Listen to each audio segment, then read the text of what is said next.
Vernon Wells joins us live on Midnight's Edge in the morning.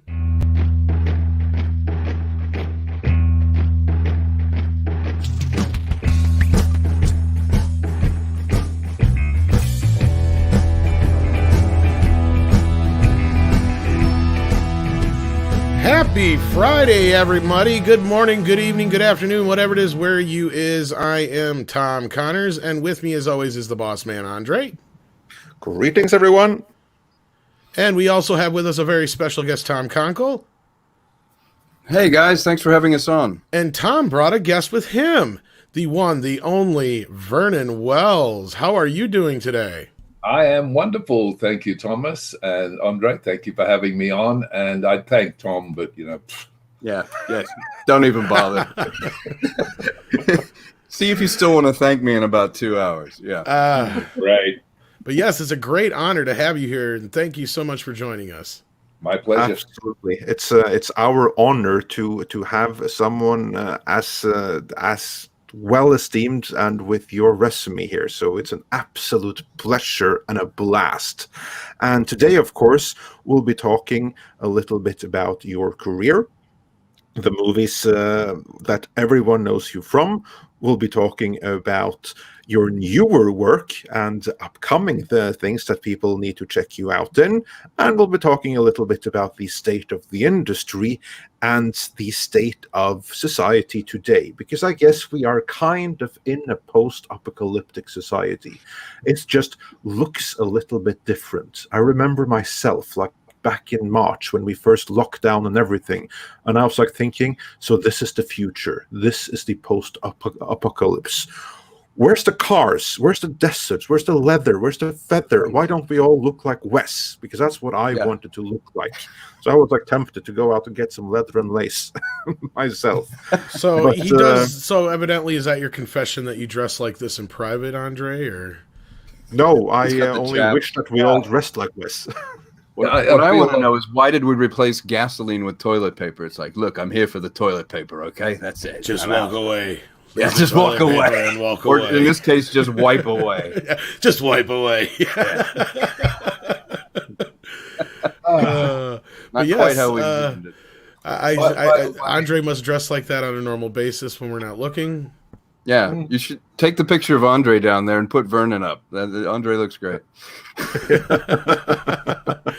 But Vernon, of course, you may recognize from, obviously, besides the Roy, he's also been in many, many, many films and other shows and stuff like that, like not the least of which, but to mention Weird Science. He's been in Knight Rider, Inner Space, just to name a few. And, of course, still working. MacGyver, still working. Power Rangers. Power Rangers, all kinds of stuff you guys have probably seen at one point or another.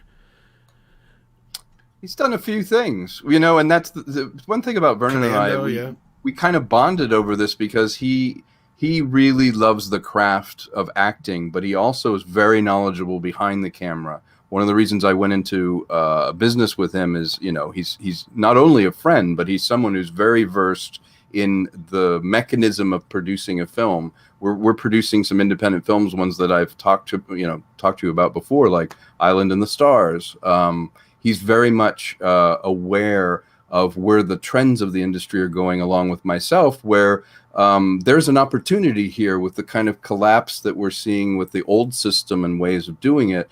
Vernon and I see it as a fresh opportunity to start making some content that we want to see, that movies that hopefully the Midnight Edge audience also wants to see, where it's uncompromised genre entertainment that is made without some of the considerations that studios require. This is more of an independent way of making productions. And one thing that's great about being with Vernon is he can speak about many of the processes that it takes to make a film, not just from an acting point of view, but from a producing and directing point of view. Absolutely. I agree. I only have actually one thing to say to you, Andre. You would not like my costume. Actually, wearing a G-string so far up your ass, it's really not fun. Take my... It's probably looked better than it felt. I can imagine that. You're right there. Yeah. It's actually funny because, as Gracie knows, some people from Australia sent me this 10x8, and it sort of came in the mail, and it was in a frame, and I thought, well, that's kind of weird. I've got that. It was the photo you put up, actually, but a different, a little bit later than that shot. And they had written under the photo, "We always knew you were a ballsy actor, but now we know for sure." And I went, "What?" And I looked really closely at the photograph, and they'd found one frame in the film where the old man and his sons were hanging out at the World. And I went, "Oh, yeah, God." Yeah, that was a ballsy performance. Yeah, it was a ballsy performance. Yeah, and they probably didn't even pay extra for it. Yeah. I just didn't know it was that cold in the apocalypse. Well, OnlyFans before OnlyFans, evidently. That's right. That's right. Indeed. But Vernon, before we get too far off ground, why don't we go back to the very beginning? How did you get your start in the industry? Long before you got your way into Mad Max, where did you start out? Well, I was born in Australia. My mother was a songwriter. She wrote for Slim Dusty, a couple of other people, very successful in their own way. She was a single mum after I was born, and so she gave up her career, and I was kind of the only one in our family, who actually had any inkling to follow where she'd gone. So I started working in bands. I was lead singer in quite a few bands in Australia, and put my own group together. We're very successful. And that's where I thought my life was, being, sex, drugs, and rock and roll. Lots of sex, lots of drugs. We sang occasionally, but it was kind of fun. It was my thing, and I really enjoyed it. But we had a bad accident with the band vehicle, and I had 3 vertebrae in my back fractured, so I couldn't actually work, and I was off for about 5 months recuperating. And as I got better, our manager got sick of me giving everybody a pain in the butt, and went around to all of the casting agents with my photograph, and he actually got one of them to take me, and they put me in commercials. So I became like a male model, which I hated because it just wasn't me. But it was nice getting the money and not having to share it with 5 other guys. And from that, I got to become an extra on different television shows. And in Australia at that time, it was really fun, because if you were in bar scenes, it was an actual bar with actual beer. And so you'd be there for 5 hours drinking glass after glass of beer. So by the end of the day, you were laying on the floor, not on the chair. Right. So it was well worth it. It was kind of fun. And then I graduated behind the camera. I was fascinated by the actual way to make a film or a television show or a commercial. And so I would end up being behind the camera all the time, talking to the cameraman, talking to the grip, talking to the lighting guys. I just wanted to know what they did. And I worked a lot with one particular director. He directed commercials and documentaries and things. Wonderful, wonderful man. And one day he said to me, "You know what, dude, every time I want you in front of the camera, I got to drag your ass out from behind the camera." He said, "What do you really want to be?" And I was being smart, which is never me. It was just one of those things. And I said to him, "I want to be like you, only better." And I never heard from them again. And I went, "Well, that's it. Keep your mouth shut, dumbass." About 3 months later, they rang me and said, "George has decided to hire you as his assistant." And I was just flabbergasted. I was like, "What?" And he took me on. And what he made me do was start in the ground floor, sweeping floors. And from that, I worked my way up floor by floor, which every floor was a different department, until I got up to the top floor, which was the production department.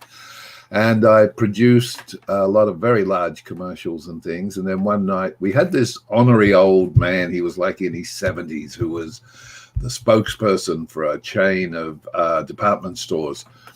And for some reason, he liked me. And we had to shoot this rather complex commercial with him. And as George walked past my door, he said, "Oh, by the way, you've just been upgraded to director. You're directing this one tomorrow." And I was like, "What?" And so that became my thing. So I started directing commercials. And I was a happy little chap until some idiot said, "There's a stage play going called Hosanna, and they're really interested in you doing it." And I fought tooth and nail not to do this stage play. It's by Michel Tremblay, French-Canadian writer, 2 people in the play. It's a 2-hander, but it's about a transvestite and her boyfriend. And being born on a farm from the country, it was like, I wrestle bulls, dude. I don't wrestle boys. So it was this no. And finally, I did it. George Miller's girlfriend, Sandy Gore, happened to come to a performance and rang George and said, "You got to come see this guy. He just blows you away. He takes over the stage." And as they say, the rest is history. George came down. We had a cup of coffee, chatted, and the next thing, I was in Sydney doing wardrobe and makeup tests for Mad Max. If I'd had my way, I probably never would have done it. It terrified me. I'd never made a film. Basically, the furthest thing I'd done in acting was being an extra or, a special extra who had a few lines. That was it. And suddenly being elevated to second lead in a major film was a terrifying thing, and it scared the crap out of me. But George is not deterred when he decides. So that was the end of it. He decided that was it, and I got to make Road Warrior. And I must say that George and Mel and the whole cast and crew, they were just amazing. They helped in any way they could to make sure that I got the thing done, and I got it done right, which was just so nice. And Mel was just like a big kid in a candy store, and it was just so much fun. But that was basically it. From there, it just went on. I mean, I got asked to come to America and do Weird Science, which was virtually playing Wes again, but he was a little bit weird this time. Then same producer, Joel Silver, got me to do Commando, and here I am. I'm talking to you two, and my career's down the tubes. I wouldn't say that, but well, that's final act there. I don't know about that final act. Yeah, I was going to say you have quite the extensive resume, so I wouldn't say that. Absolutely, but before we move on, your resume. I have a couple of questions to some of the roles in there, to Mad Max in particular. I read some stories of the backstory for Wes. That you were allowed to decide this yourself to some extent. Like, how much did you decide of the character versus how much did Miller decide? Well, it was done. George is very good at what he does. He's, it was amazing to be in your first film with this man. It is just one of those things. He was just the most wonderful, wonderful man. But what they did was that for 5 days, they made us write a backstory. We had to write a biography of the character. So we would write, we're on location, by the way, where we were going to shoot. And so we would write the character. And then the next day we'd go in, and this was the whole cast except for Mel, actually, because his character was established. And we would read it. And it was George Miller, Terry Hayes, and Brian Hannon were the 3 writers and the involved in the film. And they would listen, and they would say, "That's good, like that. No, that's crap. Throw that out. Nah, he wouldn't have done that. No. Go do it again." And basically we did that for 5 days. And by the end of it, you had this solid background of who you were. You knew who you were. Just, you could read this 2 pages and you knew who the character was. And they did that with all of the actors in it. So I think that was one of the reasons that everything in it looked so natural, was nobody was walking around on eggshells. Everybody was out there doing their thing. I always remember I asked George, there was a scene I was doing, and I said, "How do you want me to do it?" And he said, "Well, how do you think Wes would do it?" And I went, "I don't know. He'd probably chase them down, rip off their arms, and beat them to death with them." And he went, I like to chase them down, but ripping off the arms and beating them to death may not go over. So he was always pushing you to do what you thought, not what he thought. So he would get you to play the character the way you saw it, and he would direct you if he thought you needed it. He always used to say to me, go for 150%. I can bring you down to 100%. I can't take you up. So it was always bigger than needed. In the first rehearsal or the first take, it was big. And then he would say, keep that, get rid of all that crap. Let's do it again. And that was it. And that's the way the film was made. And that's the way I learnt my craft from probably one of the nicest people on the planet. And I was just extraordinarily lucky, to be blunt, that I worked with George, because I could have had the exact opposite experience and never worked again, just walked away and said, that's it, I'm not doing this is crap. But I didn't. I had such a wonderful experience from that man and the cast that it just kept me going. And the world of cinema is richer for it. We have a viewer question. Primarch Vulcan says, is it true Mr. Wells was seriously injured in one of the final stunts in The Road Warrior? I'd always heard rumors, but nothing official. No, I was not seriously injured. I could have been, but I wasn't. The one of the final stunts where I'm on the back of the snake mobile, you know, the truck, the pickup with the big snake down the side where they're riding down beside the transport, where I step across onto the transport truck, and then they drag me up in the top. Well, what actually happened was, when we were driving side by side, and because I'm such a dumbass, I wanted to do every stunt I could, I had put 1 foot over onto the guard above the back tire, and I was about to swing myself across when the driver of the thing suddenly realized that coming up was a 4-foot hole, and they had to get around it. So he swung out to the left. I was hanging in space with these wheels all going around beneath my feet, basically. And the stunt director, who was on the truck, grabbed the back of my costume and pulled me up on, as actually on film, you see them drag me up onto the truck. That was real. They were dragging me away from the wheels. So I could have been hurt really badly, if not killed, in that one. But no, the only time I got hurt was when Emil threw the boomerang. It actually hit me on the tip of my elbow and fractured my elbow. That was the only thing that really happened to me. And it wasn't bad. I mean, I did the rest of the film, but all it did was ache. But yeah, I was glad to get out of there at times. Yeah. It was fun. So the answer to the question is you were injured, but not seriously. Yes. Well, that's the thing I love about that film, is you can tell when something's real, when people are really hanging it out there in a movie like Road Warrior. You get a sense of danger and immediacy that it doesn't feel like, you know, a CG thing or an over-processed shot. You know, well, everything's fine and everything. But in that film, it really, the performance was part of the reality of jumping from car to car, from actually physically being in the location. It's a much more visceral film for it, because, you know, had they had the technology back then, it would not have been as good a film, I think.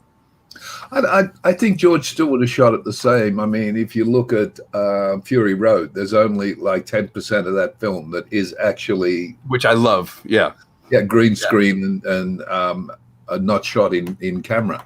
George's whole thing was shooting in camera. He loves that because he thinks it gives you a much better sense of intimacy. You're there, you're in amongst it, you know. Yes. Whereas when you start doing it with special effects, it tends to put you outside what's happening. And you and I are both, Tom. We love it when it's in the camera. I mean, when it's in camera. George Miller's one of the biggest influences. It's actually the first tape I ever bought, and I watched it till the tape broke, memorizing his technique, because he is a visual storyteller. He knows exactly how to manipulate your eye to have the kinetics. He can take little pieces of film and build this feeling of kinetic energy and motion, unlike many filmmakers. He knows exactly where to put your mind and your eyes at every moment. If you look at Road Warrior, you look at Fury Road, the same sort of technique is there. He knows where to position the actor. He has the actor's back for performance, but the kinetics are sometimes 8 frames of film, but he knows that your eye will register it, and it makes it more violent, more kinetic, more impactful. And that's what I love about George Miller. He's probably top 5 that have ever influenced me as a director. Yeah, he was, I was lucky because I got to be in the studio occasionally when they were editing, doing stuff. And I watched him. There's a little scene in the film where they're chasing the semi, and the semi stops, and they slam in the back, and the guy's on the front of the truck that slams in the back of the semi. Yes. They get killed. But you don't see much. You just see them slam in the back of the truck. I have so many discussions with people who say to me, oh, my God, that scene where those 2 guys on the front of that vehicle have their heads splattered all over the back of the truck. And I go, no, it didn't happen. They just slammed into it. No. There was blood. And that's the technique of George Miller. He used to say to me, editing is like a roller coaster. You take them up the hill, then you get them over the crest, and then you take off at 100 miles an hour down the other side, and at the bottom of it is a brick wall. Now you're screaming towards that brick wall, and you can see it, but you stop the roller coaster, but their mind continues into the brick wall. So that's right. To them, they have just slammed into the brick wall, but you haven't. You stopped 12 feet away. That's right. That's the brilliance of what George does. He makes, as Tom was saying, he makes you believe. Yeah. But it didn't happen. Yeah, your eye fills it in. Like, you'll notice a trademark of his stuff is he'll go to the extreme close-up of a bulging eye, and he'll put like a couple of frames of that, and your brain will fill in that you just impacted into something or something hit. But he's masterful because what he's doing is psychological, which is what film is so good at, is that you're going to paint a picture in your head even more than what you're seeing. And when you're seeing someone tell a story visually and they can do that, you're going to remember it on a primal level. Visually, you're like, oh God, I remember when Vernon slammed into the front of that truck, and you really feel it, versus a director who just sets up a couple cameras and goes, we'll film it for a bunch of angles, and eventually it's just a truck hitting and you don't feel it. A really good film, you almost feel like you're in that position and the impact is happening to you. And that's emotional. We remember the emotions that it makes us feel. And in something like that film, or some of the other movies that you've done where I felt like they really had your back, they play to your strengths. You're a very physical actor, and you're able to create these characters. And if someone has your back, then you give 100%, and there's more going on. Like, I've been next to you watching you perform, and literally in like, wow, he's doing all these little subtle things, and the camera will pick it all up. And if you're shooting it properly, like, you're thinking loudly. And I think thinking loudly is the key to acting, is you're like, I know what that guy's thinking. Now, you may be thinking Tom wins lunch, but when you look at your face, all these other layers of things are going on. And that to me is great. Yeah, that one fist that went into your kidneys there, suffering. Yeah, there's a couple times where it was a trust issue. Yeah, exactly. Yeah, I remember you gave me a look like, did I just punch you? I think I just punched you. Yeah. Yeah, it terrifies me when I do anything like that.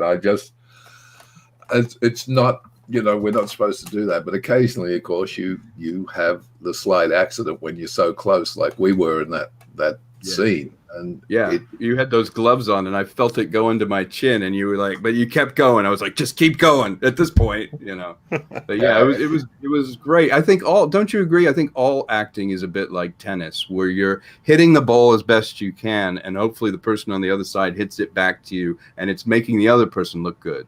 Yep.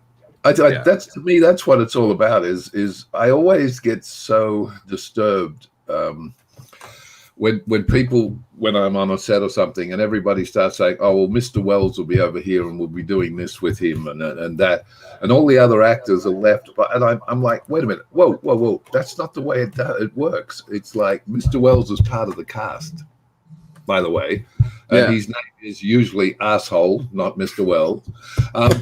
I want it to be all inclusive, because the way you get a film to work is when everybody in that cast and in that crew bonds.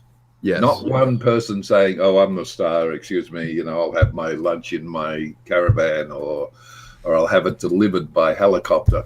You can't do that. I'm sorry. To me, it's all or nothing. Don't be an asshole. Yeah. No, it's like any business. The film business is only as good as the people that are in it, and it's creating a feeling of feeling safe in it, and feeling like you can be creative, that it isn't just a widget that no one cares about. But the film business can be applied to anything. If you look at a company, when it's at its absolute best, it's because of the personnel and the people that are involved. And the best experiences I've ever had have always been where you walk away and you're like, you know what? I enjoyed spending time with these people, and as a result, we did our best work. We didn't work out of a place of like, oh God, I can't do this thing, because it usually doesn't work that way. It always is better to be with people that you feel like you can try crap out and see if it works, and it's okay. Yeah, as Tree Rock Creation says, if a cast bonds, it is a well-oiled machine that will rarely break down. And you guys are carry on, Thomas. Well, I was gonna say I have a few questions, but before we do that, I'm sure we have a few super chats we'd like to catch up on here too. Yes, we have a couple of super chats from the audience. We have a couple of audience questions, and then we'll be moving on to some other major roles of yours, and eventually to Konkle and Wells working together. So that should be a blast when we get to that. That's where everything we've just said goes to hell in a handbasket. This is the first time we've ever talked. Yeah. Brilliant. So we have a couple of comments from the audience. Mr. Tickletrunk, he says, Vernon Wells is so badass that he made Feathers look epic. One of my favorite villain actors ever. It was a treat to see you with Mohawk in Weird Science. And then he sent another little sticker of a cute little doggy as well, so that's nice. And Alex McCarthy says Commando is my third favorite movie of all time. And to that, Mr. Tickletrunk says, can Mr. Wells confirm or deny the rumor that Arnold requested him specifically for Commando because he's so physically imposing? So let's segue to, how did you get involved with Commando?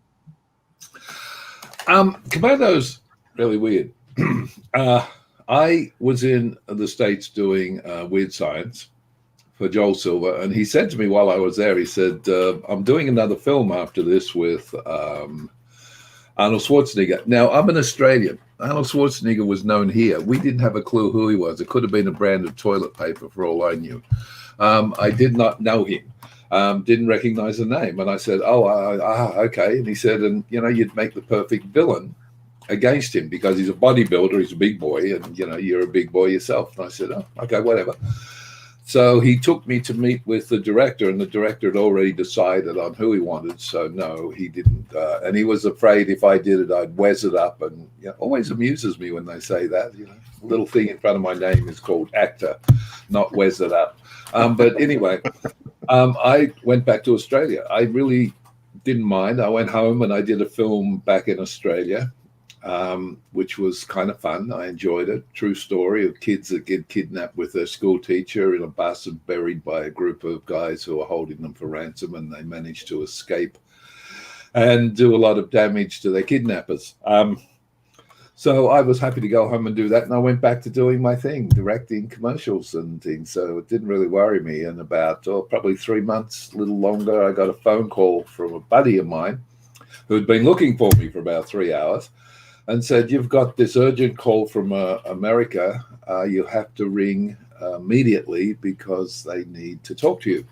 And it was Joel Silver's office. And so I was like, oh, yeah, look, I'm busy at the moment. And he went, yeah, we'll get off her and ring Joel Silver, all right? So I kind of got off and rang Joel Silver. And he said, we want you on a plane, like within 24 hours, to come back and start in Commando. They'd been shooting for like a week and a half.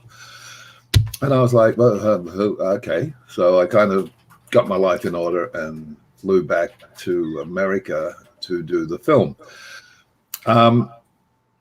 It was interesting because I stepped off a plane from Australia after 12 hours, went to bed, got up, put on a costume that really didn't fit me because it was the other guys. They let out things and took things up, but still it wasn't designed for me. They didn't have time to do all of that. Had my beard shaved off, cut my hair, and put me in front of Arnold Schwarzenegger. Arnie was just a little bit, maybe it won't work, because I was very sleepy.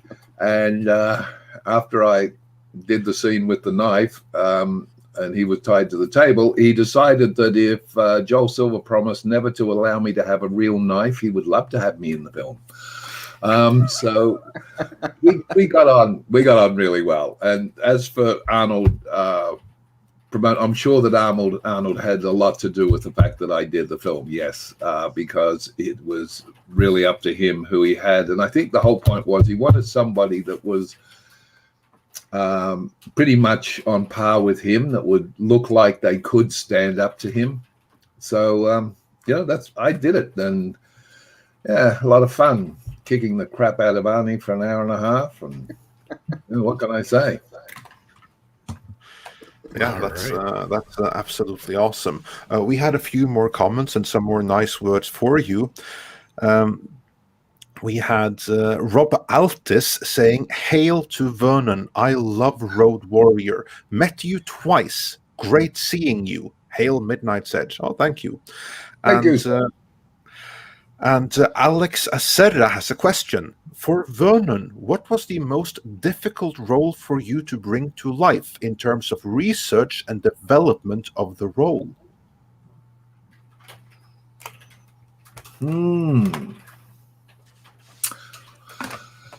I don't know about the most difficult, but one of the films that I had a little bit of, it was interesting for me to do it because I really had to dig deep to find a character to make it work, was a film I did called Circle Man, which is that's a great one. Slughead. Yeah, it's a retarded boxer and giddy. And the funny thing was, it was a film that I really wanted to make when they asked me to do it, because that comes along once in a long time, is to do something like that. So I was like, yeah. And then when they gave it to me, I went, oh crap! Now I've actually got to make this work. So it was kind of a lot harder. I think the hardest thing I've ever had to do, being truthful on a film, was the first film that I ever got where the director said, "You are the star's best friend. You're a good guy." And I was freaked out, because there's such a difference between playing the villain, because the villain is a character you develop, a character you find and you mold and you put together and you make work. Playing the good guy is you. There is so much of you as a human being put into that role that it's scary, because suddenly you realize, crap, I'm putting me out there on screen, as Tom knows. You get to have this thing in your brain going, oh, is this good or bad? And my first film that I did where I played, the hero's best friend, was not the best film I've ever made. No, because most of the time you can see me terrified of doing what I'm doing. But after that, it got to be so much easier. But yeah, that was probably, when you asked what was the hardest role. Which movie was that? That was it. Which movie was that? It was called Jekyll and Hyde. Oh. With Tony Todd, who is so brilliant. Oh, yes, indeed. Oh, yeah, Tony's great. Yeah. Oh my God! You make a really great point, though. I hadn't thought about that, but everyone thinks of your stock and trade being a villain, but in a way, that's a nice little buffer between reality and yourself. But when you're asked to let people in, and you really are a decent person, you are putting more of yourself in the performance, and there's less you can hold back for you. And I, as an actor, I know exactly what you mean, where it's sort of like, who's Tom Konkle? It's like, wait, let me play this other guy. Let me be this wacky British professor. Yeah. Can he have a gun and shoot somebody? Yeah, exactly. I'm like, that's a really great point. When you're doing a story, the less of you sometimes that you can sort of hold back, you have more to play with. But when it's you, it's you. Yeah. I mean, you get used to it. Now I'm used to it. It doesn't worry me. But it was, that first time was terrifying. As Grace knows, I was scared to death because I didn't think I could do it. I just did not think I could do it. And for an actor, that is so terrifying. Yeah, it is. It is. It's a different muscle. Yeah. Can I do that? I know exactly how you feel. Where it's like, wait a minute, now I'm me. Okay, wait a minute. Yeah, I know somebody. Sorry, I was just going to say that I think that the answer is yes, you evidently can. You have quite a lot of fans in here. Santa Claus, for instance, says, and that's the Santa Claus, thank you for making one of the most memorable villains in Bennett. And thank you to Midnight's Edge for having him on. So the audience really, really like having you here. And the Jack of all casuals also says, keep it up, guys. And we also have another comment regarding the next movie, Silver Nova. I love Inner Space. I think you just digested the bad guy. That's actually probably a good place for me to jump on my question. I gotta ask you what it was like working with. Do you have any interesting stories about Joe Dante or John Hughes, two other big directors that you happen to work with? John, well, I've worked with Spielberg as well, but that's right. Yes. On the Joe Dante movie. But when I got asked to do Weird Science, I really didn't want to do it, and I said no. I don't. No. And I got told who the director was, and I said yes. So, and I just out of curiosity, I decided to look him up, and John Hughes. John Hughes directed 16 Candles. John Hughes, and I went, oh my God, I want to work with this guy so badly. And that was why I did it. I came over and did it purely because I wanted to be around him and watch what he did. He does such wonderful things. And I always thank God that I did that, because it wasn't, that many years later he passed away. So I got to work with him while he was here. And I feel blessed that I had that chance, because he's another one of those wonderful directors who really, really get you going. And Joe Dante, Joe's just a big kid. Yeah, that's what I was curious about. What it was, I was hoping to hear something like that. Yeah, he's just a big kid. Truly, he's like the kid in the candy store. He is just a big kid. He's just so much fun to work with. I love Joe Dante. Yeah, he seemed like he'd be a fun guy to be around. So yeah, that was my main questions. Otherwise, a friend of mine, Steve Kenobi, would kill me if I didn't ask you what it was like to work on the film, I believe it's called Fortress, with Christopher Lambert. Christopher Lambert, yeah, that's us there. Yeah. That's an awesome movie, by the way. It was fun. I got that. That was directed by Stuart Gordon, one of Grace's favorite people when he was alive. He was just another wonderful, wonderful man. And I went in for an audition, and it was a little bit of a physical audition, what he wanted me to do. And so I got a little physical, and I actually threw him through the wall of the office. And because he was doing it with me. And I was like, oh my God, I'm just running the director through the wall. And I was like, and then he said to me, I would love to have you in the film, but there's not a role that I can put you in, he wasn't being mean. And then he rang me up and said, get your bag packed. You're coming to Australia because I wrote you in. And they wrote that character specifically for me. And the funny thing was that Christopher and I got on really well, and that fight scene, which this is a picture from, where we're both covered in blood and gore. I was doing this scene with him, and I said to the special effects guy, because every so often Christopher would turn around and he'd say, more blood. And I'm talking to the special effects guy, and I said, dude, it is amazing to work with an actor like Christopher, who is A-list, big time. And all he wants is more blood, and he's so intense, man. He's right in there with you. And he looked at me and he went, "He's blind, Vernon. He can't see you." And I went, "Hammer, hammer, hammer." There's fists flying in all directions, and he can't see me. Dear God, I'm going to get killed.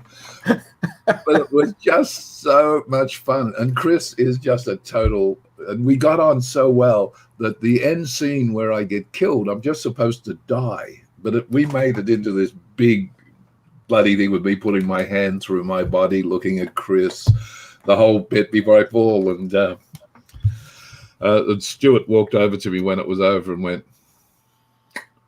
"That was a 3-second shot that turned into a 1.5 hour bloody trilogy." Seriously, you two. And it was just me and Chris. We just had so much fun doing it. It was Stuart Gordon, of course, is another great veteran in filmmaking as well. I did an amazing film you might know, A King of the Ants with Stuart. Oh, yes. Oh, yes. Yeah. That's right. Yeah, that was Stuart, and that was just such an amazing film. It was the first time I'd actually played a villain that isn't a villain. He was the only villain in the piece that stood up for the hero that was getting basically butchered and dies the worst. Yeah. Yes. If you remember, the hero broke my legs with a sledgehammer and then burnt me to death. So he actually died the worst, and he was the one person who wanted to be helpful and try to save him. So he always had that nice little twist, which I loved. Yeah. And then, of course, you worked with Joe Dante again on Looney Tunes Back in Action. Yep.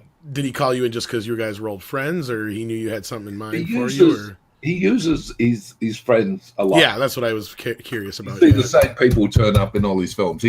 That's the wonderful, nice thing about Joe. That's the way he is. And that was a lot of fun.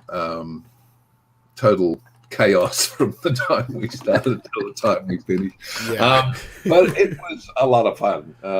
Once again, I mean, yeah, I've been so incredibly fortunate that the people I work with are people that I respect and people that I love to be around. You know, Tom's one of them. Brian, my business partner, is another one of them. And all the directors that I've been fortunate, I remember being on the set and Joe's backing me across the stage and he's saying, "Go back a bit, Vernon, go back a bit." And I'm thinking to myself, I'm about 1.5 inches tall in the friggin' frame. What's he trying to do? Make me into a midget? And, you know, back, and I bumped into somebody and I turned around and I said, "Oh, I'm sorry, excuse me, Steven Spielberg. Oh, dear God, I'm going to die." And I'm just standing there. And, of course, I do the classic. I go, "Phone home? No, please, no." Stephen just thought it was hysterical. Just watch me make such a goon out of myself because I was so confused with him sitting there watching me. But yeah. Vernon loves to work. I mean, one thing that I knew we were going to be friends is after we were into doing Trouble's My Business, there was a night where we asked everyone, "Hey, can you work late and do whatever?" And Vernon's tired, but he's like, "You know what? That's fine." And I see him sitting in the production office and he's got his black hat on and everything. And he's kind of resting. And about 1 a.m, I'm like, "Okay, I'm going to go in there. You want to go ahead and do this scene and lay it down?" He wakes himself up right there, lays it down, does this monologue, does all these different moves. And he's like, "All right, what's next?" And I'm like, this guy loves what he's doing. And you want to work with him because his ethic is so good. And he's so unpretentious about it that, you know, it's refreshing to work with somebody who's a professional, but also just loves what they're doing. And he always has your back. You know, it's like we would be doing these long hours because Trouble had a lot of visual effects and it had a lot of little things to create the 1940s. You have to have backgrounds and you're shooting on green. Well, he would fill it all in. And if I needed something where I'm dollying in on him and he needs to just hold that screen, he would give me take after take that was just perfect. And he was a complete pro about it. And you can see why directors of that caliber would bring him back, because for a movie, it comes down to, well, do I believe this person in this role? Are they having fun? Am I having fun doing it? And that's really the way he is. Well, I was just to say, I got to imagine attitude like that on a set. gets a lot of other people in the whole, like, let's get going, and give that attitude's got to be infectious, because especially after a 12, 13, 14-hour day, you kind of need that boost, I'm sure. I was fortunate. I was brought up by my grandfather, who had an amazing work ethic and life ethic, actually. And his whole thing to me was really simple. He said, you don't need contracts.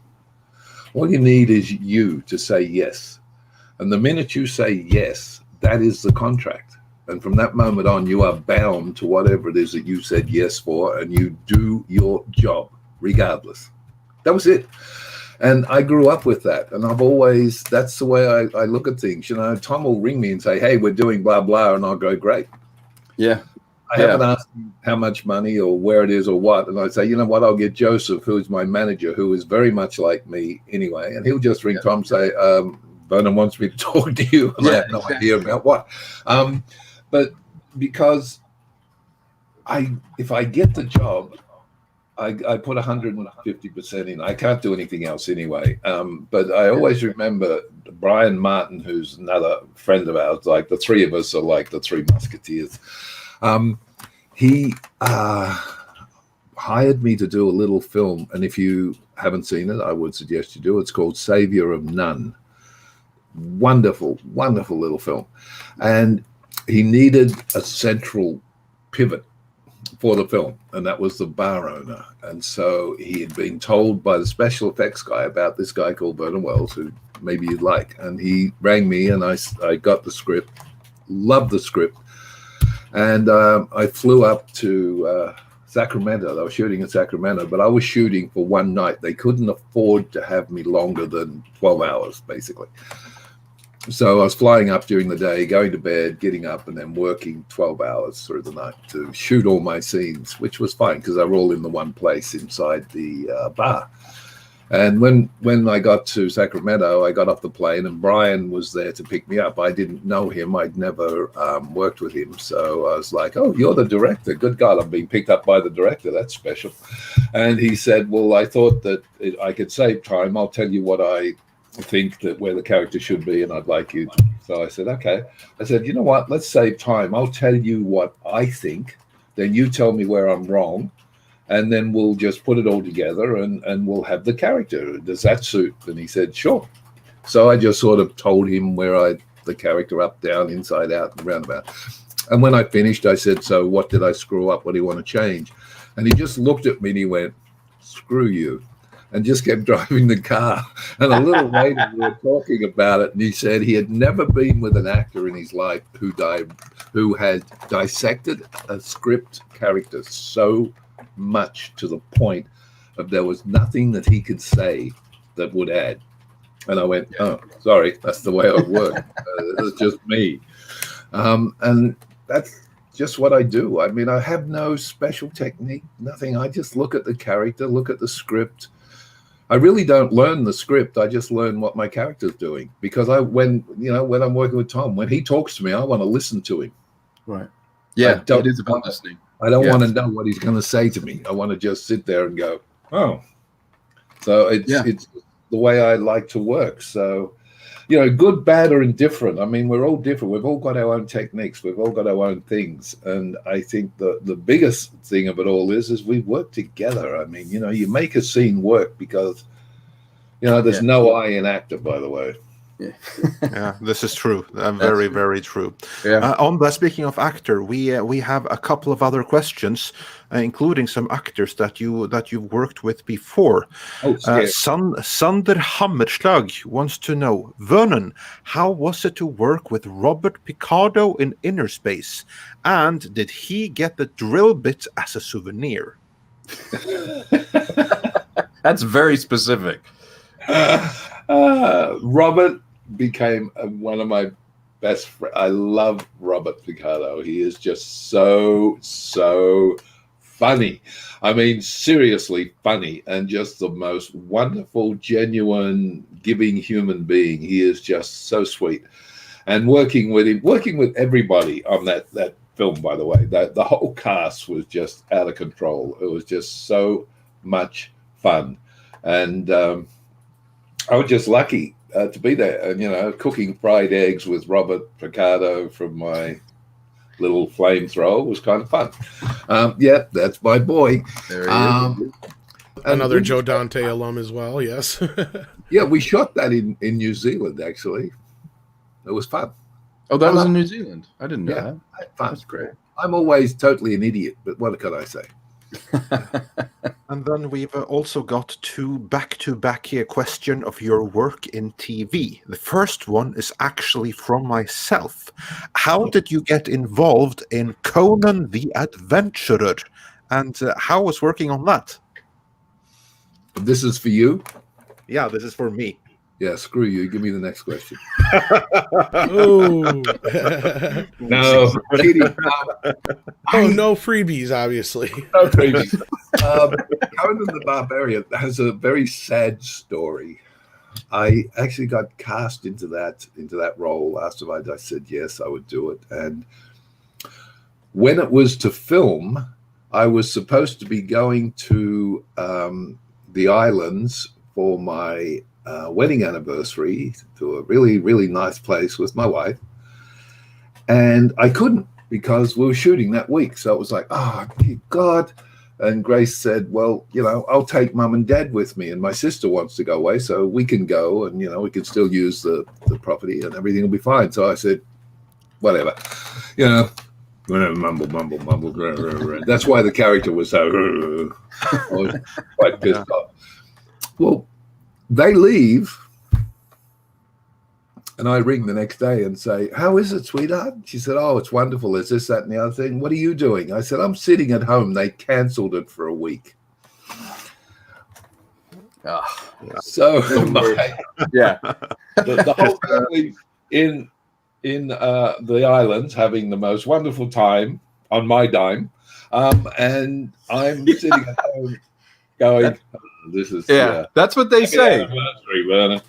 If you want to lose out on a holiday, book the one time I went to Hawaii, and literally I get off the plane and I have a call. I'm like, oh, I'll get this. I get to the hotel. They're like, you're filming in Florida.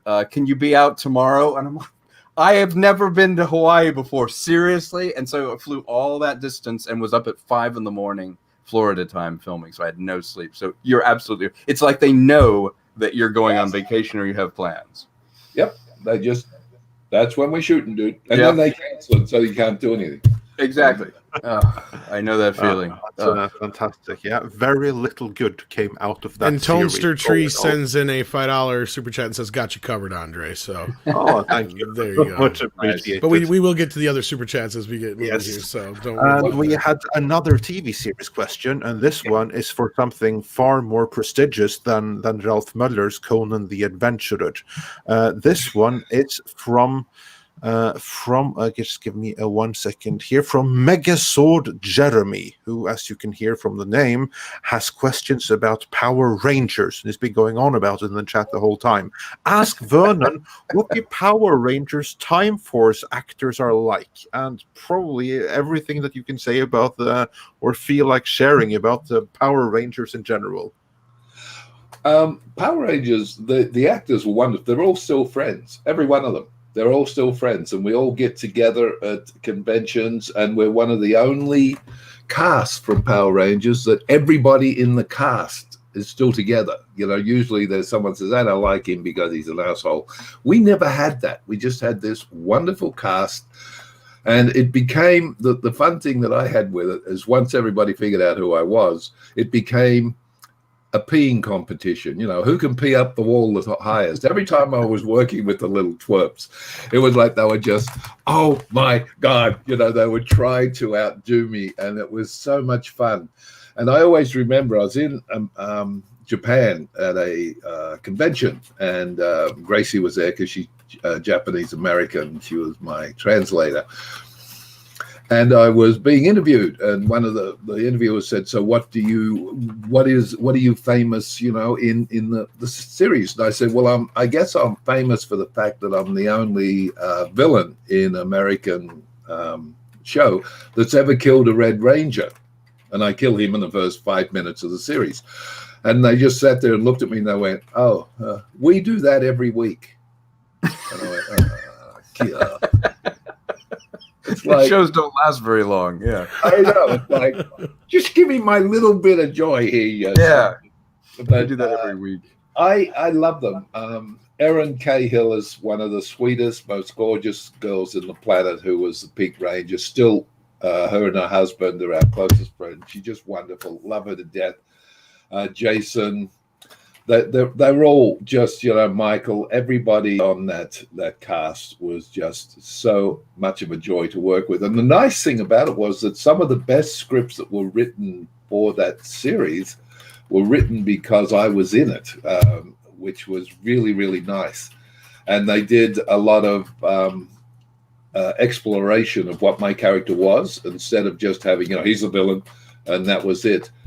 They actually wrote some really nice episodes where we went back in time to find out why he was like he was. They even did a 2-part episode where they dressed me up like Wes, but still like the villain that I was. So he had a mohawk and a thing on his face, and raced around chasing all of the cast through, what was it, Warner Brothers or one of the backlots,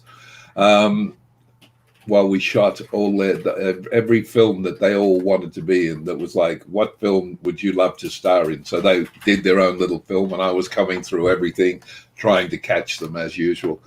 So they did some really nice stuff, and I was very impressed with the whole thing. I thought for a kids show, it was wonderful. It worked, and they did a great job with it. And I had a lot of fun doing it. And yeah, the kids were fun. I mean, seriously fun to work with.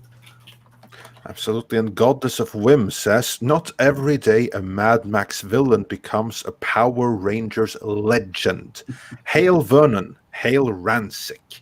So yeah, certainly an impression there. I'm sorry. And who do you have doing all these things? You have little girls sitting behind you on the computer going, what name will we use? Is it Gremlins? Good Lord, just give him something to go with. I'm being facetious. Thank you, everybody out there that's writing in. That's really, really wonderful. Thank you. I am so appreciative, believe it or not. Shrimp on the Barbie, why it is not. Don't give that is a question from Rob Atlas. He wants to know why it's not a blockbuster. Yeah, I don't know. Maybe the fact that the director took his name off it. The first bad sign. I was gonna say it was a pretty notorious film when it came out. Yeah, it was, but it was fun. I enjoyed it. I had fun with the whole thing. What can I say? You never know. Sometimes you can't control how it's going to turn out. You just try and have fun with it and do your best. Right. Brilliant. Alpha J wonders, you were in the animated movie, the Drawn Together movie, the movie. What was it like voice acting, and how do you compare it to live action acting? That was that was one of those films. Voice acting I love, by the way. I do a lot of games and things, voices on games. People seem to like my voice. Don't ask me why. But I love voice acting because all I have to do is drag my sorry little butt into a studio, and they close the door and give me a bottle of water and half an apple and say, we'll let you out when you finish. So it's quite an interesting thing for me. I'd never done a film before, because with voice acting on games and things, you just go in and lay the tracks. You're not actually interacting with other people within a scene. And so the guys had me in a booth on my own, and I said to them, how are you going to make this work, guys? I'm supposed to be talking to someone else, because they would deliver the lines to me. And they were just so good at what they did, because they'd had the series on the Cartoon Network or something, which was on late at night, 12 o'clock or something. Comedy Central, maybe. Yep. Yeah, Comedy Central. That's the one. Yeah. Yep. Yeah. And for 3 or 4 years, and so they knew exactly what they were doing, but they would get me to come in there and say some of the most horrible things, and I would say, seriously. And they were both Jewish, by the way. And they had me say, if you've seen the film, they have the name of my big, large metal friend is Israel. which is a acronym for something. And it was just like, I would say, guys, I can't say this truly. And they go, yeah, no, of course you can. Yeah, do it. And it's all right for you. They're going to kill me. And it was like, I had so much fun. I always remember we went to the opening of it. They did a screening, and their mother, one of the producers, writer, directors, his mother was there, and his father, and very, very Jewish, very wonderful people, laughed and loved it. I mean, they just laughed and loved it and thought it was the greatest thing. But the best thing of the night was the assistant director. They were having a question and answer, and the assistant director would keep butting in with answers. So what they said was, all right, every time you hear the word something, you have to drink a shot of fuck and taint. What was it? Fuck and taint. If I'm allowed to swear, my wife just told me it was fuck and taint. Now, every time you heard the word fuck or taint, you had to take a lot. So they got this kid so drunk by the end of the whole thing, and he had no clue what he was doing. And it was funnier than the movie. I mean, seriously, on stage, it was funnier than the movie. They just got this poor kid so drunk. But that's what they were like. This is why I say that my life's blessed. I have so much fun. I get to work with amazing people. I get to do amazing things. I couldn't ask for anything more. I could not sit here and say, oh, I don't give a shit. I give a big shit, because I'm very involved in what I do, and I put a lot of my hard sweat and blood into it to make it work. But I just love what I do. And when I finish, as Tom, I would pester the shit out of Tom to find out when it was coming out. What's it like? What's it like? Did it work? Did we get that thing to work? Because I'm so involved. It's just makes amazing. a difference. Well, let's just transition to that, to how you two met and started working together. How did us two? It was your lovely lady. Yes, that's right. We were at a convention, and she introduced you. And I actually had met you years ago. When I first moved to LA, I was working in a store to survive for Christmas help. And you came in, and you were literally the first celebrity I ever saw. And I had moved out here to be an actor in film and just starting. And I remember running up to you, and you were looking around the store, and I'm like, Vernon Wells, one day I'm going to work with you. And you're like, yeah, sure, kid. Looking at me.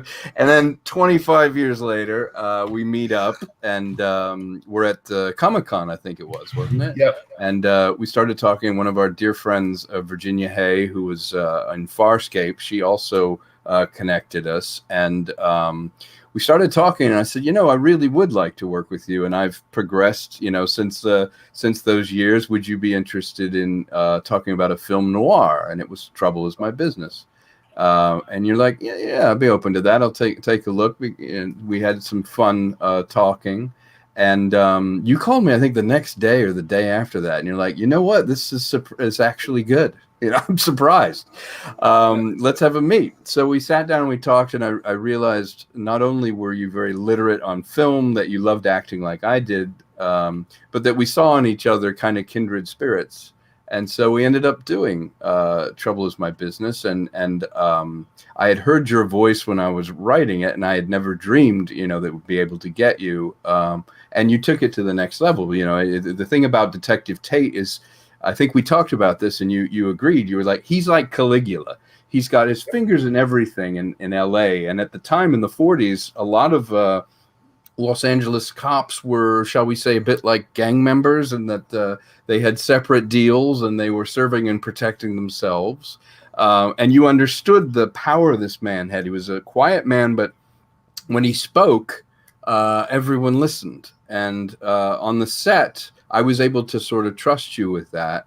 And we got on so well doing Trouble Is My Business that in the intervening years, you gave me your kind of wish list of things you wanted to do. And one of the particular characters was a character very much like a sort of Long John Silver character. And I looked at you and I'm like, wait a minute, I have a film where you would be that character. Like, you're in my mind now. And so that's what led to things like Island in the Stars, which is a movie that we're going to make, which is a science fiction thing that's very much on the bucket list of things you want to do. But I think Vernon and I were destined really to meet, because one thing that we have in common is not only is our work ethic aligned, but I think, it's a personality driven thing. We both have a sense of humor about it. We can talk about anything. He's a dear friend of mine. He has the power of yes. Like he said, his grandfather said, and I agree with it. Careers are made by what you say yes and no to. And he's always been someone that when he says yes, he means it. His work ethic is, unassailable, but also he gives so much more, and he actually cares. Like, it's an organic for him. It's like, let's do it again. If it's not right, let's fix it. And one thing that I really enjoy in going forward is, because Hollywood's changing so much right now, he and I are sitting on the sort of precipice to create this new film company and start producing some of the films that he's always wanted to do, that I've always wanted to do. And a lot of those are the same film. So when the world comes back, I think Vernon and I are ready to really do some interesting work together. We're far from done here. You notice that I'm growing the look for the yes. Yeah, it's perfect. Yeah, right. We're developing that, and we want to shoot it in Australia, and we're already talking to people about doing Island in the Stars. So that will probably be our follow-up. But there's also some other smaller science fiction films and adventure films that I'd love to do with you, in the next year or so. I just, my whole thing is, we're talking about people that I love working with and who I've met and what I'm doing. Tom is one of my favorite people because we get on, him and Brian, same kind of guys. They're genuine. They're incredibly intelligent at what they do. They write beautifully. They put things together beautifully. And they have this innate trust in the people they work with and the people they get to do the job, which is very rare, to be blunt, because there's a lot of directors who won't trust their actors, which I've never understood why. It always intrigues me if I work with one, is why hire someone if you can't trust them to do the job, or you can't trust them to give you a performance level that you're looking for.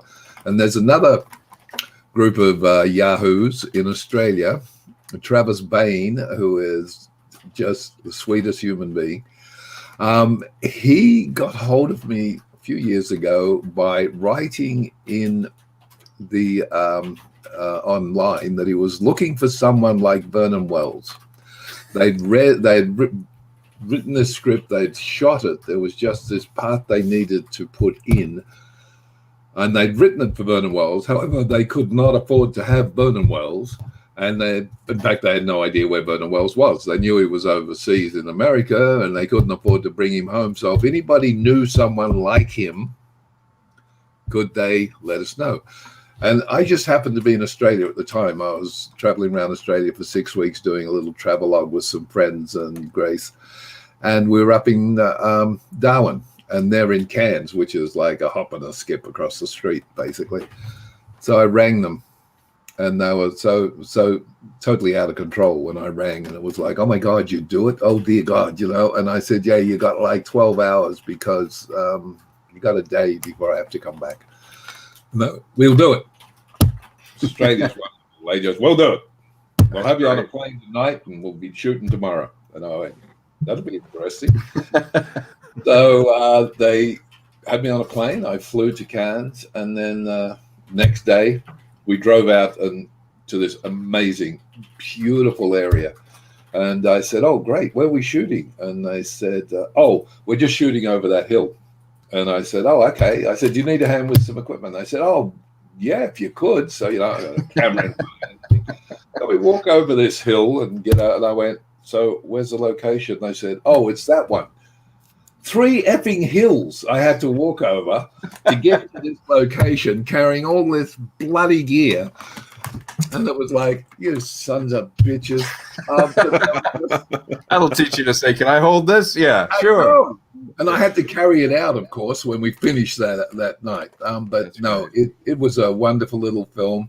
And just speaking of that, we just got as Tom knows, we just got I got a notification from them that we'd done a thing called Starspawn Overture. They've got I was about to say that you just got an award from Australia for that one, didn't you? For best actor.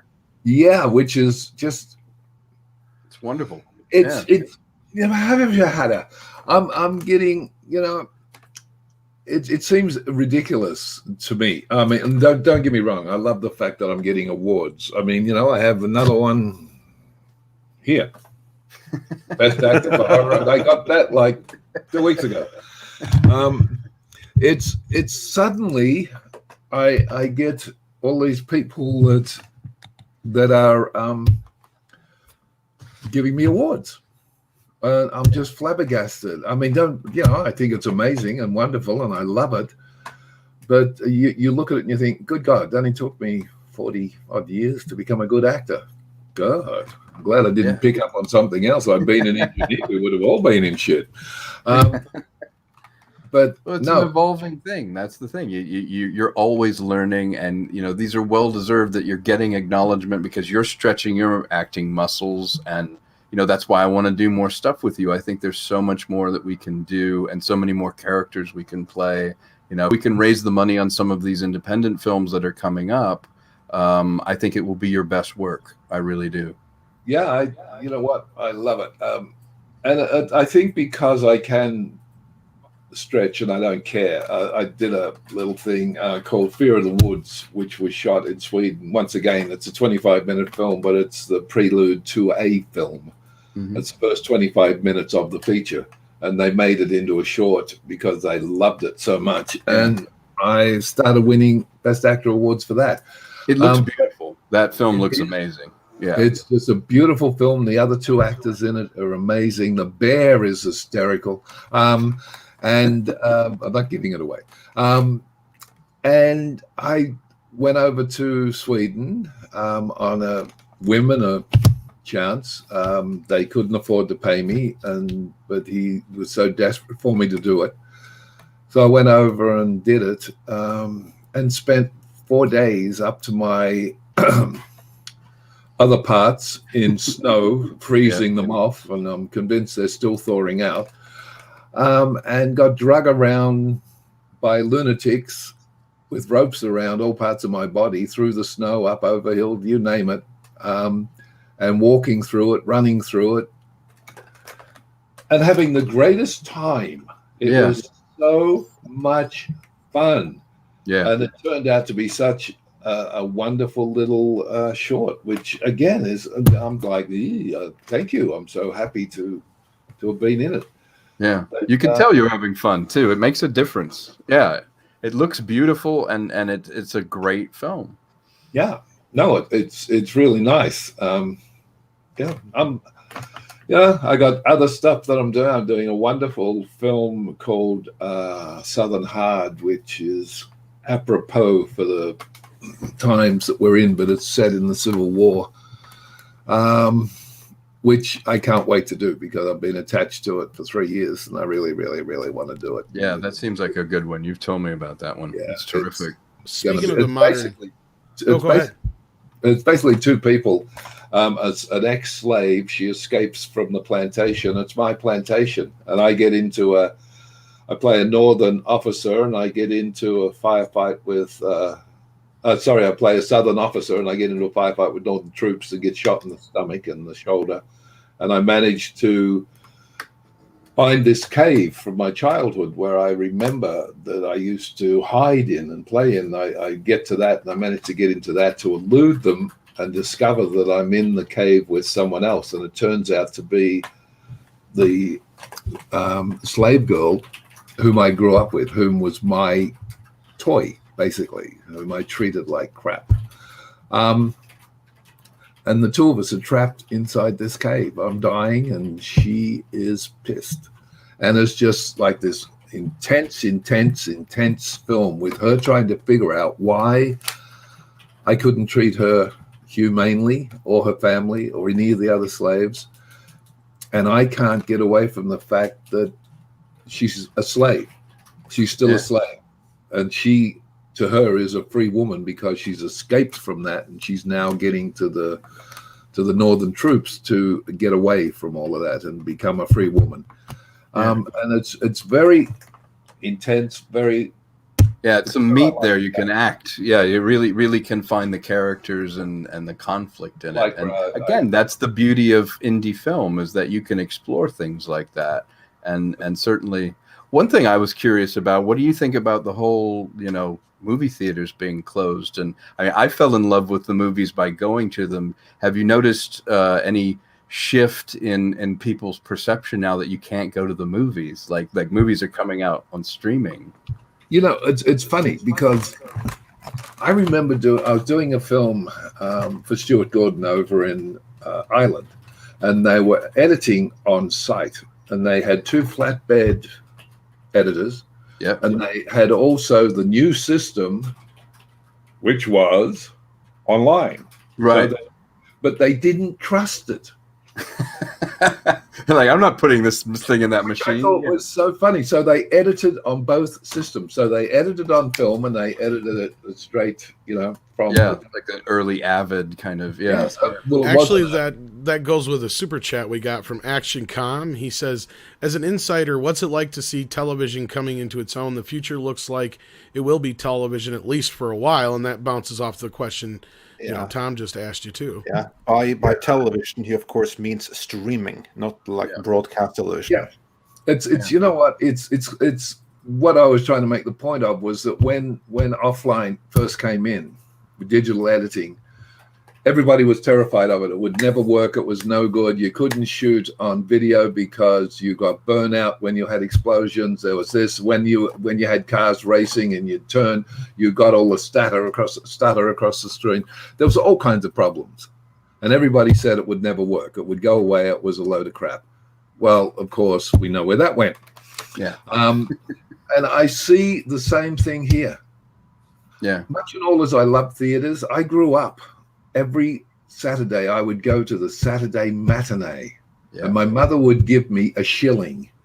And with that shilling, I would buy 6 pence of broken biscuits, because way back then, the biscuits that were broken, the vendors would put in an area, and when the kids came in, they would get 6 pence worth of broken bickies.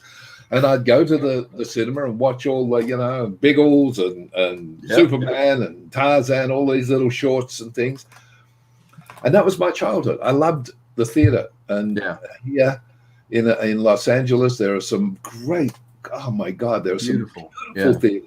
To see them all close and go out of business is not something I look forward to ever seeing happen, and I don't think it will. But all of the large chains where you walk into a theater that's about as big as your lounge, and you're paying $17 to look at a big screen that, like, I could stay home and watch this on television and be more comfortable.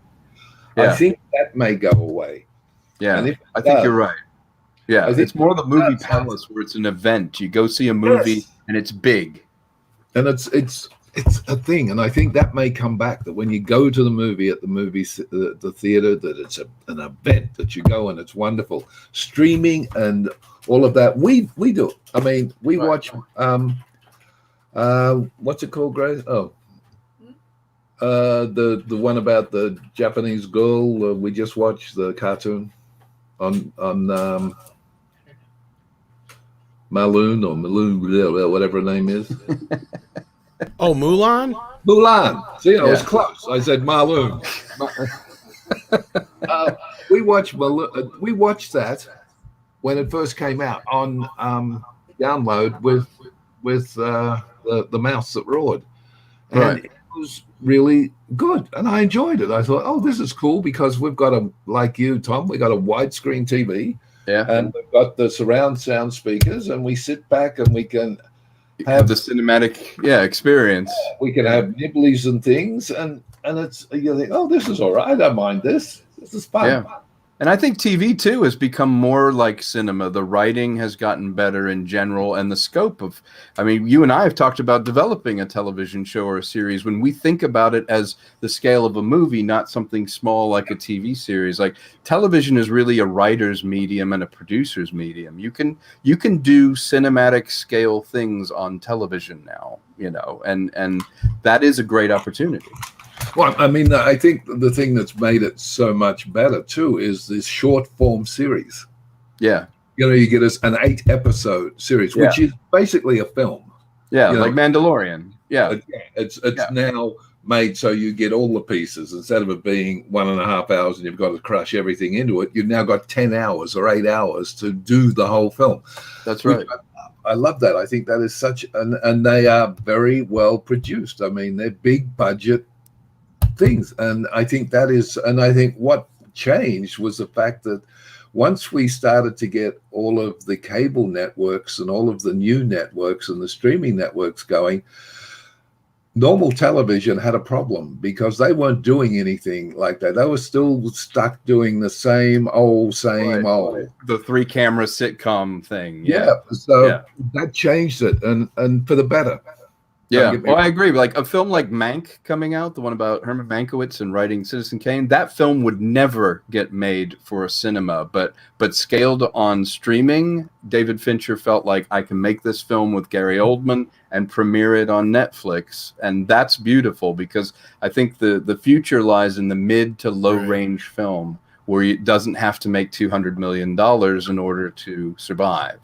And I also think that, you know, much in all, this pandemic is probably the worst thing that we've ever had to go through and will have to go through for quite a long time.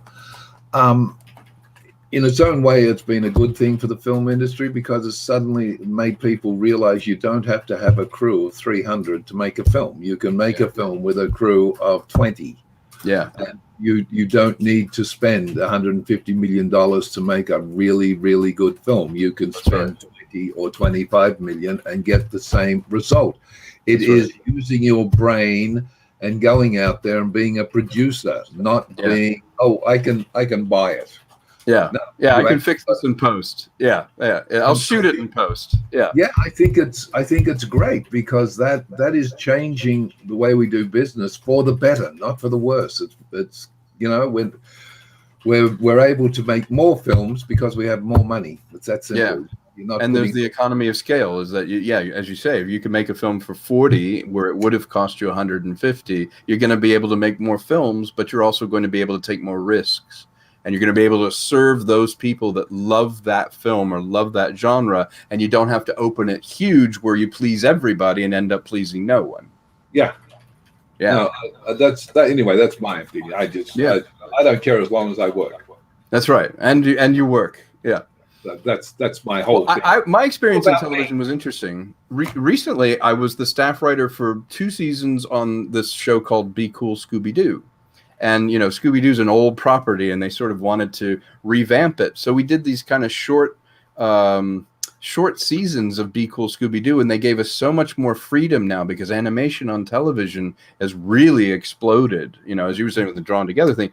Well, my first episode, we had Mark Hamill in it, you know, and I'm like, oh my, it was a part I wrote for myself. You know, I thought I was going to do the voice in this one thing, and he's like, I'll take that one because I can tell you lavish the most attention on that. And for me, that's the freedom of television, is that now, you know, animation, certainly with the problem that we're having right now, voice work and animation is the easiest thing to produce because you can do it in a home studio and send in your performance and people can animate and you can avoid the problems that you have. And when the world comes back, I think we're going to see a lot more lean films, but hopefully more films like what we had been talking about doing for the last 5 years, which is great genre, which would have been called B movies, you know, because they're a $10 million film, but it looks like a $100 million film. Yeah. And we're doing those B movies, those little lean movies again, and we know there's going to be an audience because you can just put it into a streaming service. Yeah, and it's funny how things change. I mean, 10 years ago, if you'd have made a film with me being at home and doing it exactly like we're doing here, doing my dialogue and doing my whole thing, people would have gone, I'm not going to watch that. That is trash.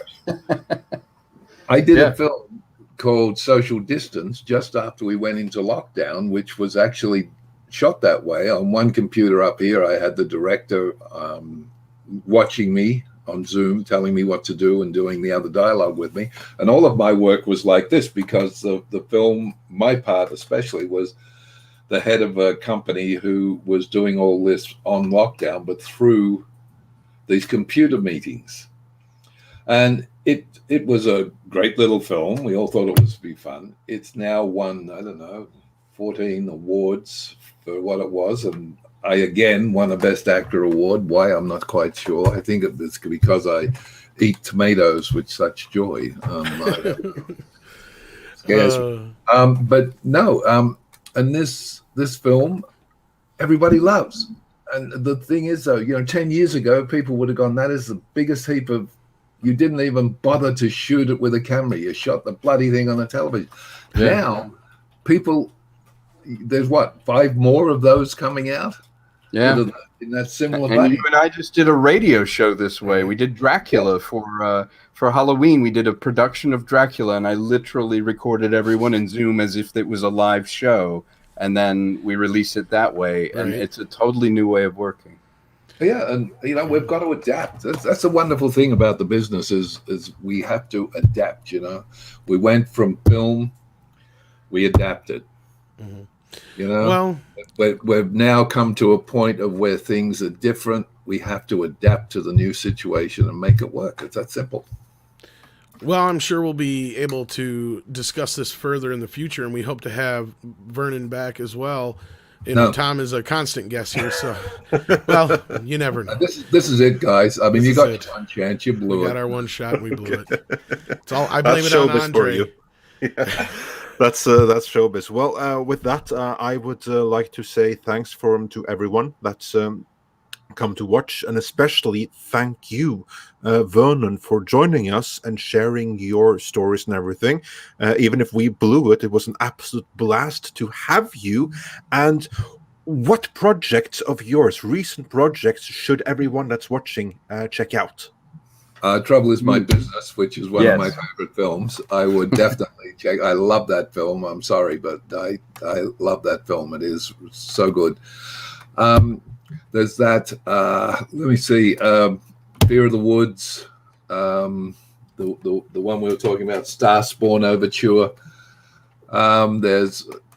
It's hard for me because I've got 27 films coming out, and I hate saying things like that because it always sounds like this. I'm so fucking smart.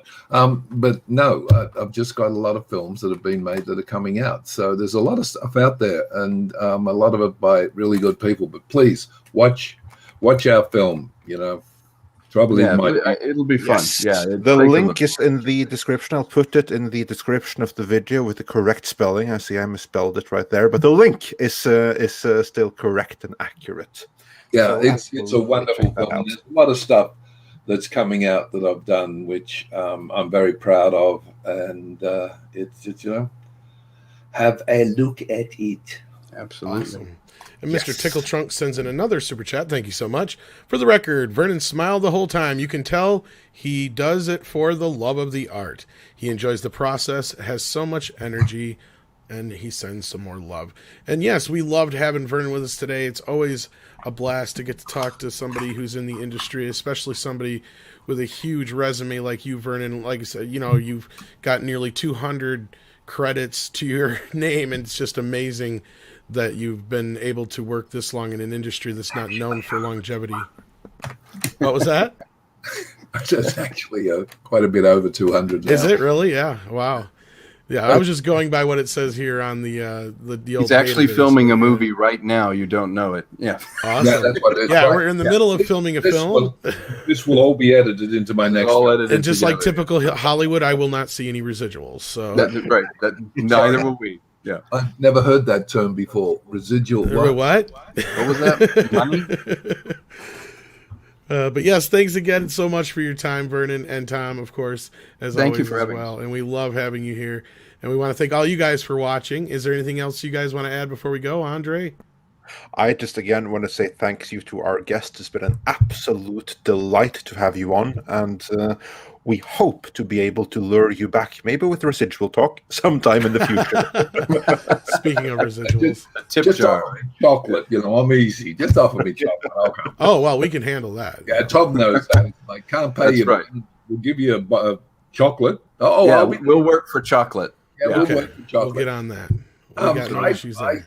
personally would like to say thank you, guys. I really have appreciated being here. I love talking because our business is a business of people, not of individuals, and I thoroughly believe that we are all in this together, and from this we can move into the outside world and make things a little better as well. So just being on this show to talk with you guys is really cool, and being with one of my best friends here with Tom is a joy, because he's about as sarcastic as I am and as big as I am. So we get along really well and have such a lot of fun doing films, and it's a joy to work with him.